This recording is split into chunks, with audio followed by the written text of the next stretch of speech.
ही मित्रांनो तुम्ही बघत असाल तर ही आहे चिक्कूचा ज्यूस आहे. आणि आता सध्या दुपारच्या 2 वाजून गेलेत. कडक ऊन पडलंय आणि उकाडतंय. आणि आपण चिक्कूचा ज्यूस केलेला आहे. तर उन्हाळ्याचं गार काहीतरी प्यायला आपण केलंय चिक्कूचा ज्यूस. आणि तुम्ही पाहू शकता किती भारी दिसतोय. आणि तुम्ही एकदा नक्कीच ट्राय करा. तुम्हाला सांगतो कसा करायचा काय. पिऊन बघू आपण कसा लागतोय ते. एकदम मस्त लागतो मित्रांनो. एकदा नक्कीच ट्राय करा. तर स्टार्टिंगला काय करायचं, चिक्कू आहेत ना, चिक्कूची वरची साल आहे का नाही, सगळी काढायची.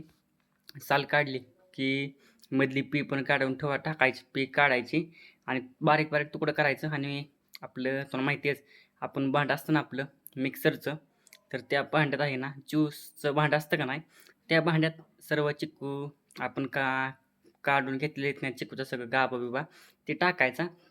आणि त्याच्यात आपल्याला पाहिजे तेवढी ही टाकायची, साखर टाकायची आणि दूध टाकायचं आणि बारीक करायचं. आणि नक्कीच फ्रिजमध्ये ठेवायचं थोडा वेळ गार व्हायला. आणि गार झाल्यावर काढायचं आणि नक्कीच आणि पिऊन बघायचं कसं लागतंय. तुम्ही नक्कीच एकदा ट्राय करा. खूप मस्त लागते बरं का. आज केलेलं आहे आणि ऊन पण कडक आहे आणि गरम पण होतंय, तर तेवढंच गार प्यायला भारी वाटतंय. खूप भारी लागतंय मित्रांनो बघा प्यायला. तर नक्कीच तुम्ही ट्राय करा. तर चला मित्रांनो, आणि कोण नवीन असेल आपल्या चॅनलवर तर सबस्क्राईब करायला मात्र विसरू नका. तर चला.